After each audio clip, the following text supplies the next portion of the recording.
And President Biden signing the short-term spending bill into law yesterday. The continuing resolution will keep the government funded into March and provides more than $100 billion in disaster aid. But the bill did not raise the debt ceiling, despite President-elect Trump calling for it. Lawmakers now looking to raise or eliminate the debt ceiling in the first reconciliation package. House Republicans reportedly considering a plan to raise the limit by $1.5 trillion, while cutting $2.5 trillion in mandatory spending. Maria spoke with incoming White House Press Secretary Karoline Leavitt and Kentucky Senator Rand Paul about this on Sunday Morning Futures. It's a fantastic idea, and President Trump is in full support of it, as he has expressed in recent days. Look, the continuing resolution that passed happened because of President Trump. It includes critical aid for our farmers, critical aid and disaster relief for our fellow Americans who were impacted by Hurricane Helene. But as soon as Republicans return to the Hill in January, they have to deal with the debt ceiling. This is the last tool in Senator Schumer and the Democrats' toolbox to try to obstruct President Trump's America First agenda. I'm one of the conservatives, has never voted to raise the debt ceiling. But there are circumstances in which I would, and I've put those forward before.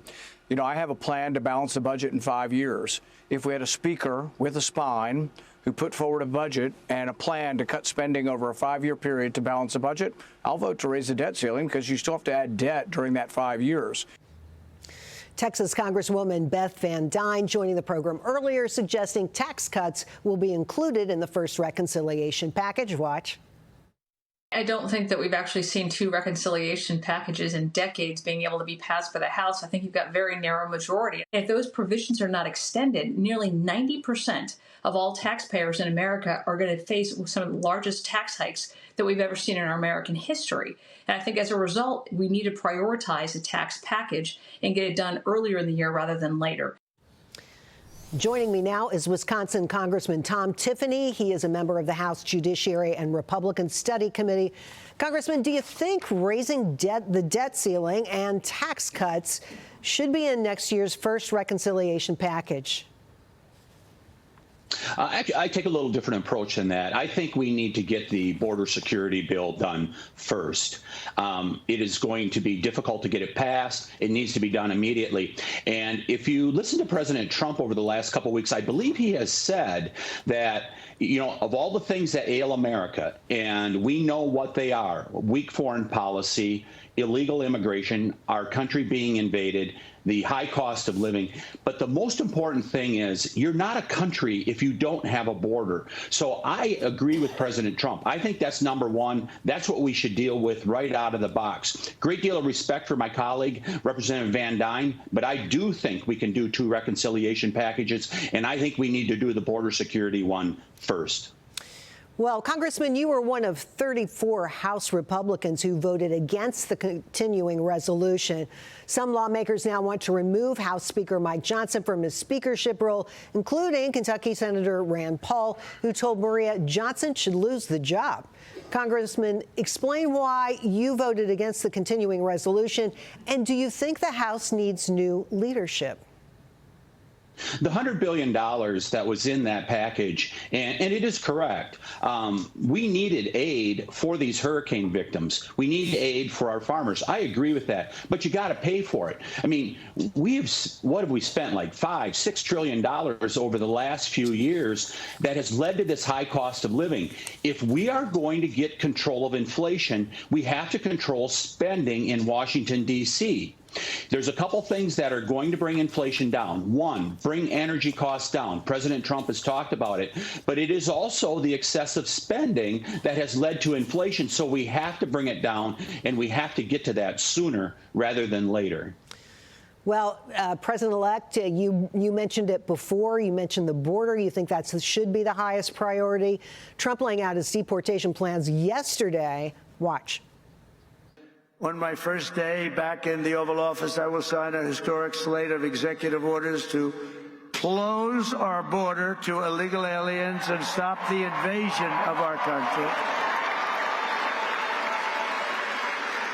And on that same day, we will begin the largest deportation operation in American history, larger even than that of President Dwight D. Eisenhower. The DEA, the FBI, the intelligence community, and financial sanctions to remove the migrant gangs and criminals that are killing and raping and maiming our citizens. We're going to get them out. We're going to get them out. We're going to get them out fast. We have no choice.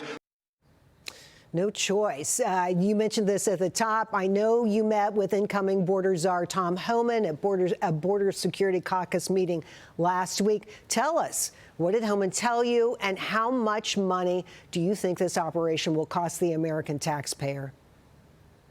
Yeah, what I heard from Tom Homan and some of the other budget crunchers coming in for President Trump is probably about $100 billion that it's going to take. And we are prepared to do that, because if that's what it's going to take to secure our border, to do these deportations, then that is what we need to do. The big thing I heard from Tom Homan is he emphasized we are going to do targeted enforcement. And we're going to start with those people that have deportation orders already. And we're also going to get those people out of the country, besides breaking the law, coming into our country illegally, but they have a rap sheet back at home in their home country. Those people need to leave the country. The 13,000 murderers, the 15,000 rapists, and all the others that have committed crimes in their home countries, they should be first in order, and they should be leaving the country. Jonathan, why don't you jump in here? I mean, this is territory you're very interested in, I know. Well, Congressman Tiffany, I'm so glad you're focusing on the border, and you know how important it is. And I think it's important for people to realize just last year, the tax dollars to pay for illegal immigration was $150 billion. So we'll actually save money when we deport people.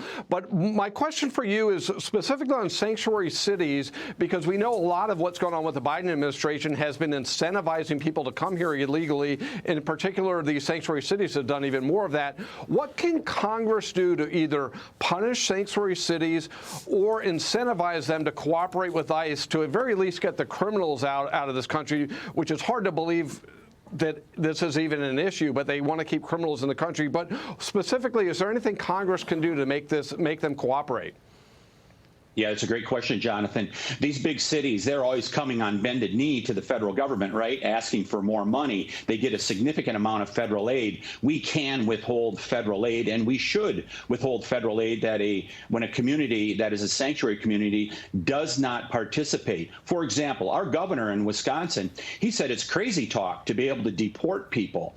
Dane County, which Madison is in Dane County, they're a sanctuary county. They're saying they're not going to participate. It is the worst thing that can happen is for these communities and states to say something like that, because the best place to interdict someone who is here illegally in this country, maybe a violent offender, is when they're in prison or when they're in the jail. So they're in effect saying, we're not going to allow you to remove some of these people like the gang members from Venezuela. Our governor called Tom Homan's talk crazy talk. I would say to you, that's crazy talk, not being able to remove criminals. And those are the first people that are in line for targeted enforcement by Tom Homan to remove them from this country. Wow. Just seems like a logical thing to do. Take the criminals out of the way, right? Congressman Tom Tiffany, thank you so much for your help today, and Merry Christmas to you. Merry Christmas, Jerry.